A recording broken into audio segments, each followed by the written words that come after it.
Hello. Right, I thought I'd do a little chit chat. I was gonna say get ready for me, but I'm not getting ready. It's like 6:10 at night, and I'm just chilling, eating crisps because I want to.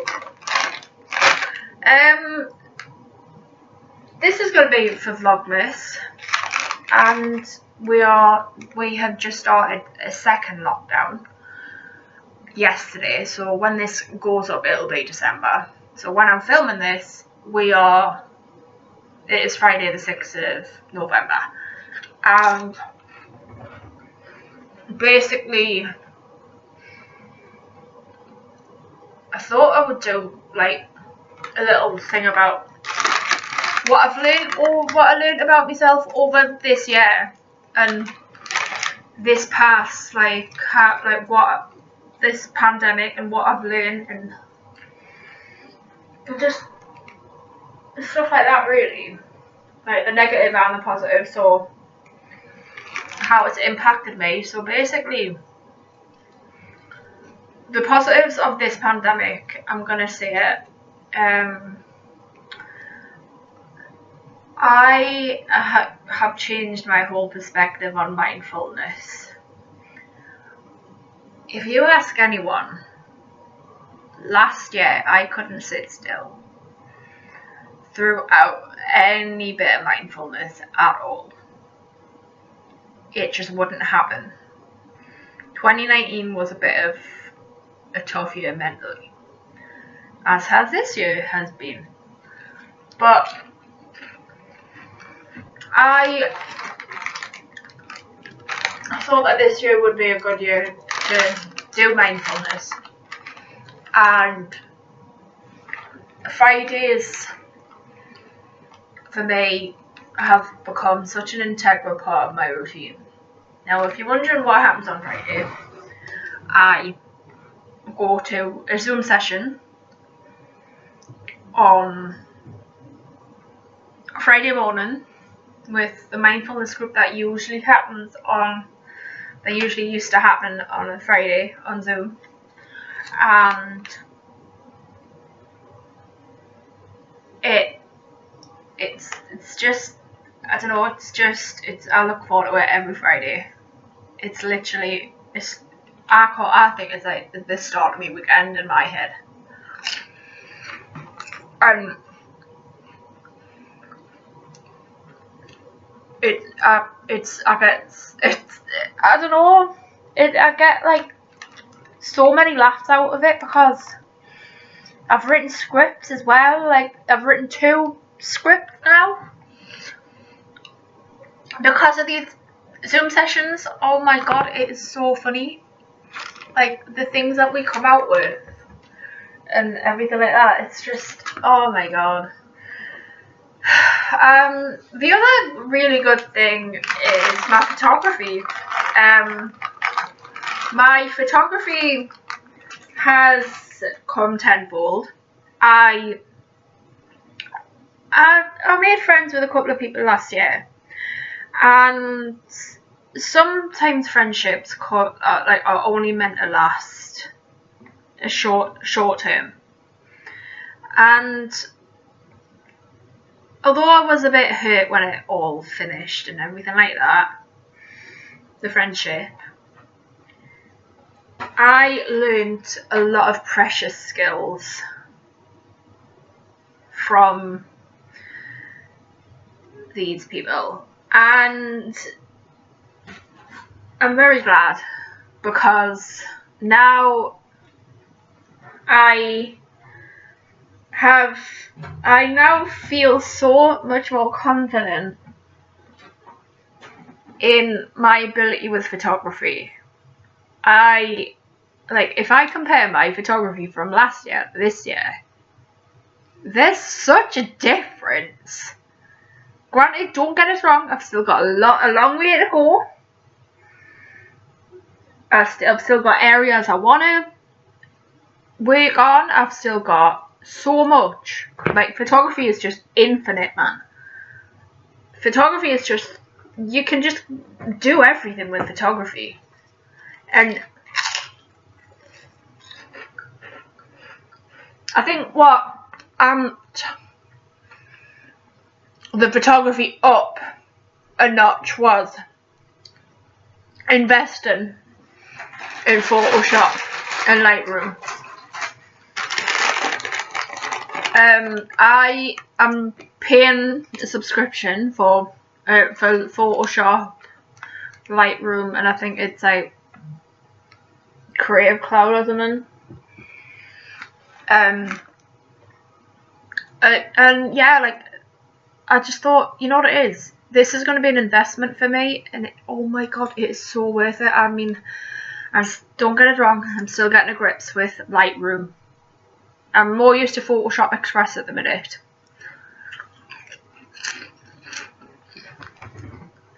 And I think that's now becoming the app of choice, because I kind of use it mostly on my phone, but I do use it on my laptop as well.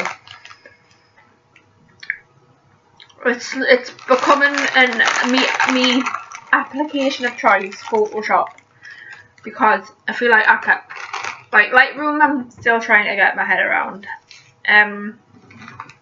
Oh yeah, and I've bought like lens ball. I've bought like a lens ball. Like, one of my weird impulse purchases this year was really randomly, at the beginning of lockdown, was 3 Zoom balls.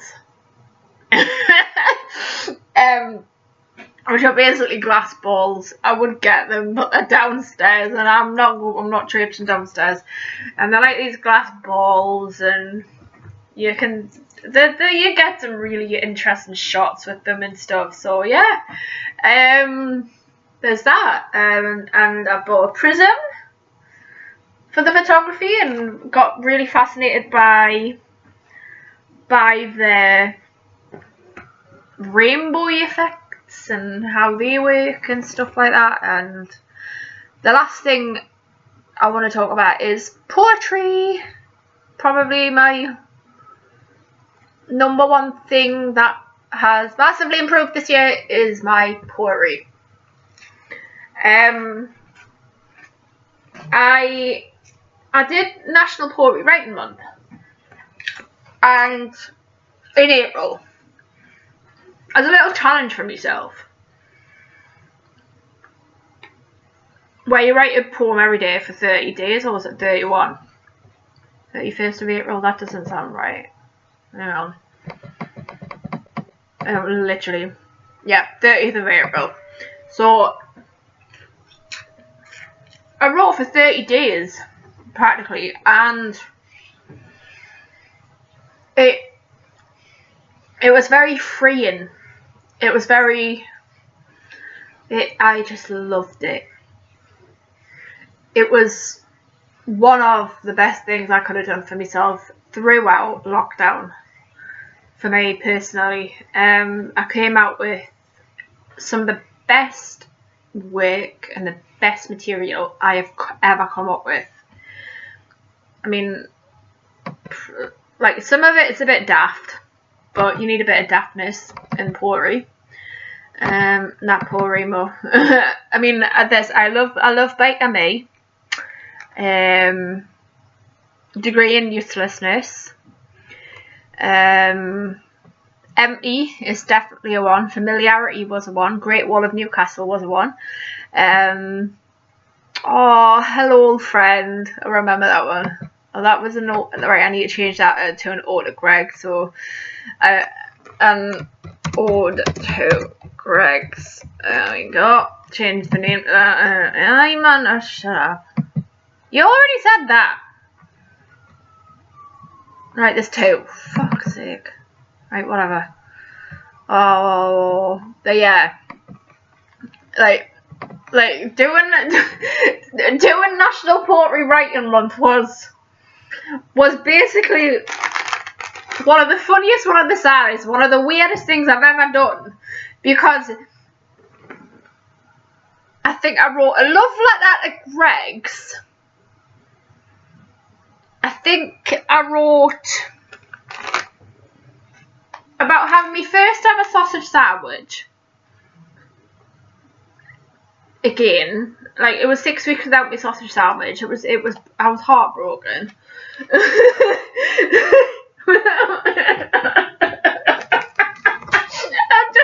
I'm just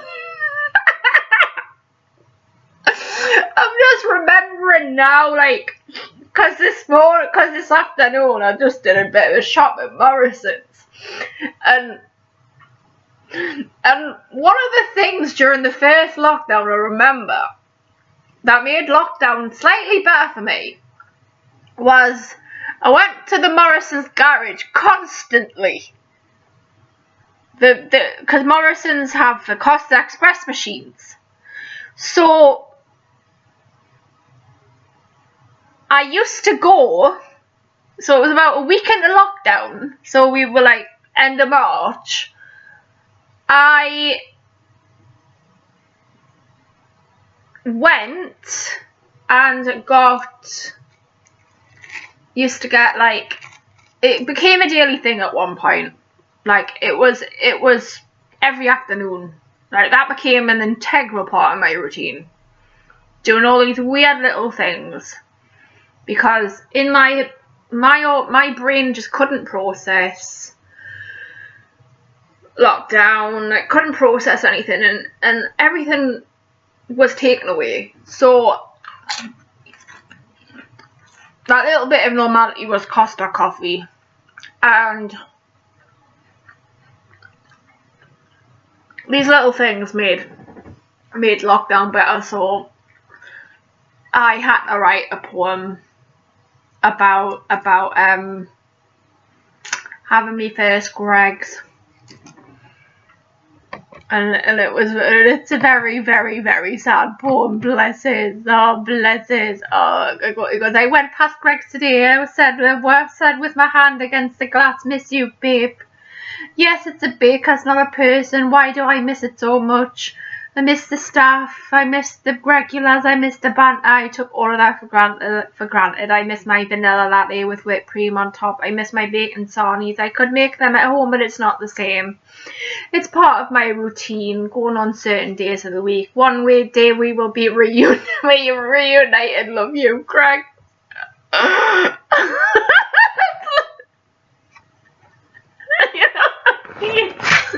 It's like literally like a love letter out of fucking Greg's, man. It's just like it's so sad, but like these little things became such a part of my routine.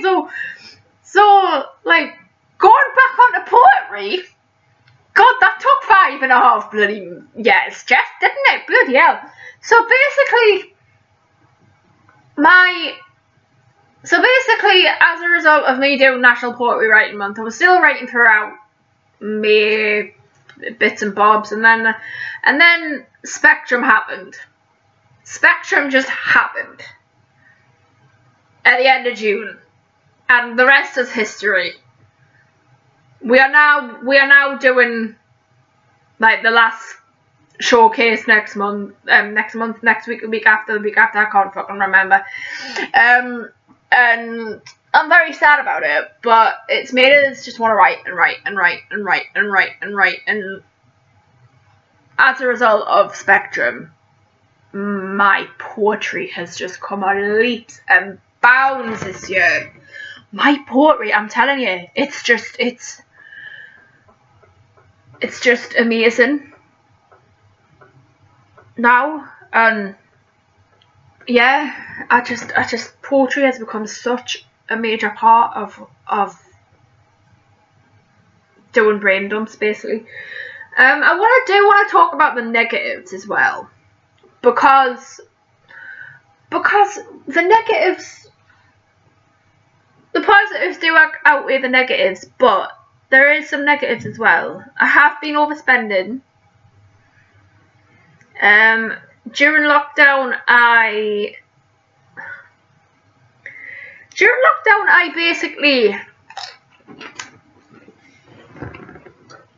panic bought not your usual type of thing. I say that as I'm literally looking at 87 notebooks, and my little mini library of books. I have 87 notebooks that need using up, and I have about 12 or 13 books that I ended up buying throughout lockdown that haven't been read yet, and I ended up spending a fucking fortune in B&M's, Home Bargains, Asda and Poundland. What on? I don't have a fucking clue. But throughout the first lockdown,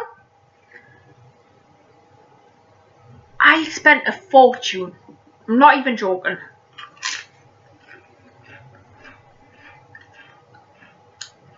That little bit of Morrison's, like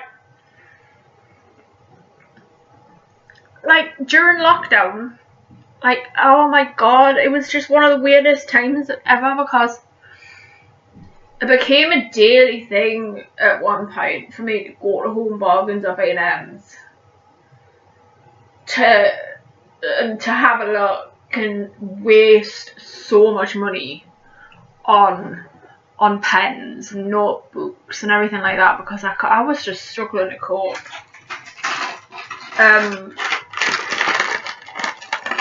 One of the weirdest things I've bought was definitely the Wallace and Gromit cholera book, which I still haven't used up yet.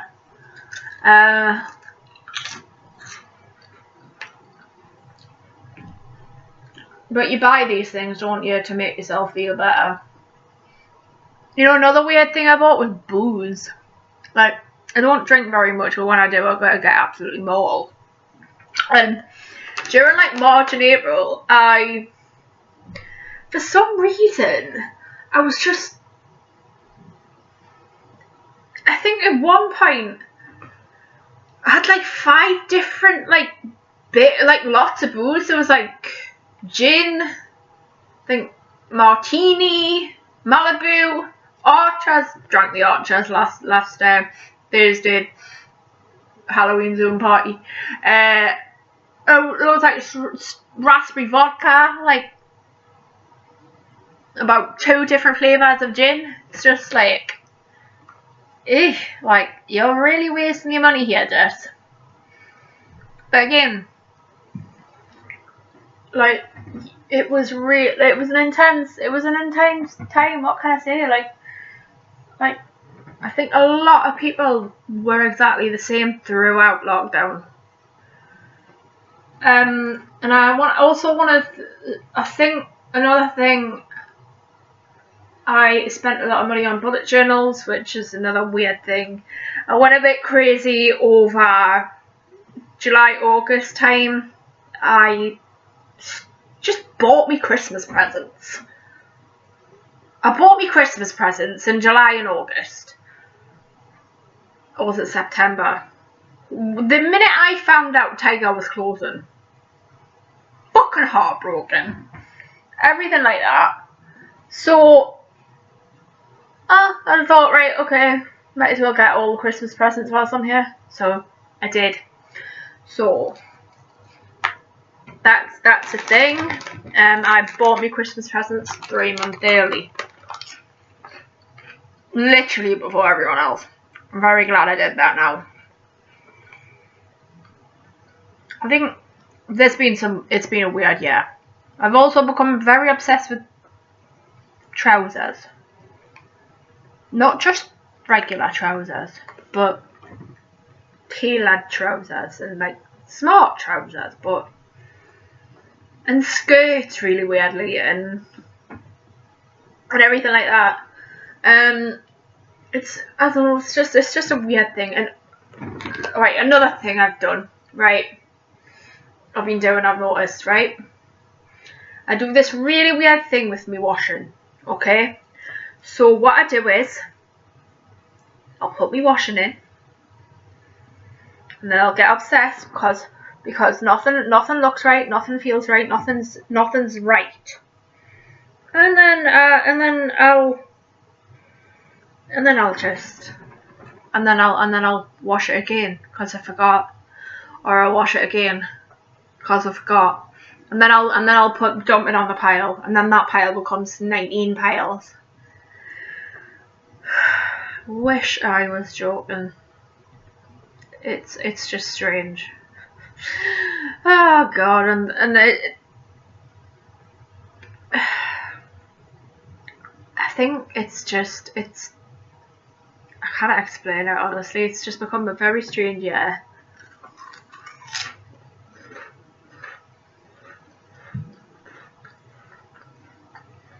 And I've been okay at cooking, I think. It's just my diabetes and that has been a bit skewiff as well, and new tablets and old tablets, and it's just like, what the fuck is going on?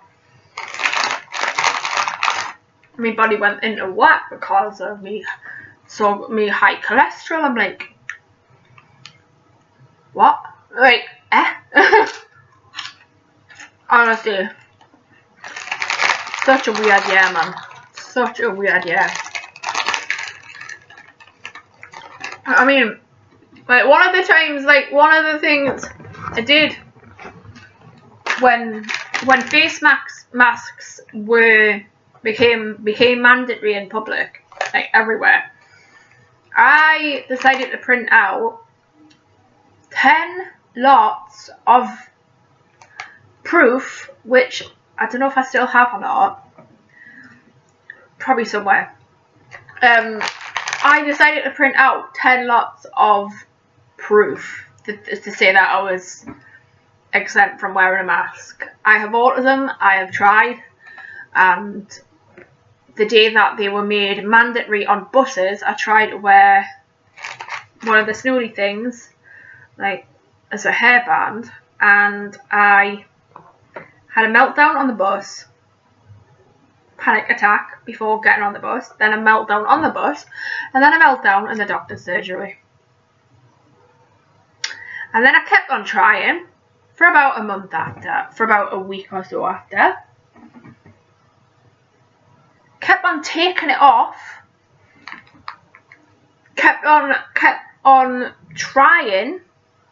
People used to catch us out. And then like every time that happened, my confidence just got lower and lower and lower, because I was trying so hard with these masks and I couldn't do it. And I just realized, no, you're exempt. Like, don't, like, I wasn't using it as an excuse. Like, I was trying so hard to wear a mask, and that's been one of the things I've definitely had to learn about myself, is to be kind to myself. Is definitely another thing. Like, even if it means that I've got to fight and tell people that I'm like exempt and everything like that, it's just, I try not to read Facebook or Twitter or anything and what people think about wearing masks and anti-maskers, and probably people like me who are exempt, who are genuinely exempt and everything like that. And if they saw the state of it on, like, the day before they were made mandatory in July, I can't remember the exact date, but when they were made mandatory in July, you should have seen how bad I was. Like, I was literally crying my eyes out, trying to print out as many exemption things I could in order to say, look, I am exempt from wearing a mask. And it worked to a certain extent. I still got, like, people for the first week when it was made mandatory. I'm not gonna lie, I struggled a lot with with just the change and everything like that, and especially on the day it actually happened, it just came to a shock. Like it was a huge shock to us, and I just cried my eyes out and everything like that, and it was horrible. And also another thing about like this year, probably like realizing how much I missed the shops that were actually closed, like Tiger and the Works, and just places like that, really, like all my little stationery shops. I was like replacing the Works and Tiger with B&M's and Home Bargains, and also money, and the spending has been such an issue this year for me, and still trying to work out my emotional triggers and my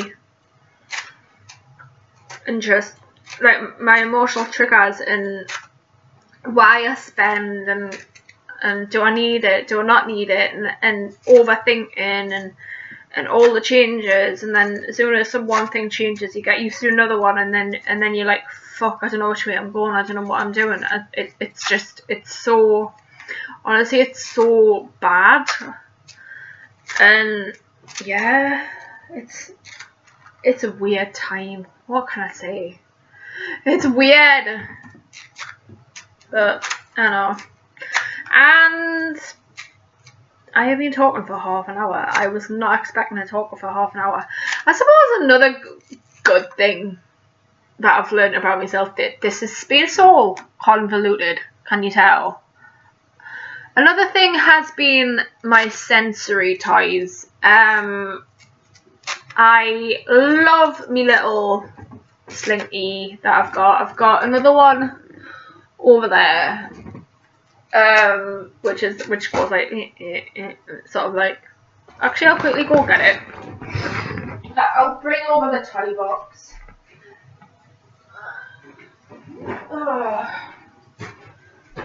I'll just bring this over. So yeah, it's one of my favourites. This one, actually. They're literally from Wilko's. Like, that one's from Wilko's, that one's from the Works. Oh yeah, Wilko's became a good little place as well. I just went in like every day. It's just one of those things, like, it's just sensory things. It's like sensory seeking, isn't it? And I think that's a big thing with the spending as well. Like, it's sensory seeking, and like my brain doesn't really know how to handle change. So it's like it's a bit like, how do I do this? How do I process this? How do I cope with this? And it's all one big learning curve, and that's why everything's just a bit like, oh my god, you know. So yeah, it's been a bit of a learning curve for everyone this year, hasn't it? So that's half an hour of me literally talking about crap. So I don't know what day of Vlogmas this is gonna go on, or gonna be uploaded, but I don't really care. I'm tired now. I still haven't gone through my packet of crisps. I've only gone through one packet of crisps. I've been talking so much. So yeah, I'll see you later. Bye. Are you gonna switch off? Yeah, we're gonna. Away.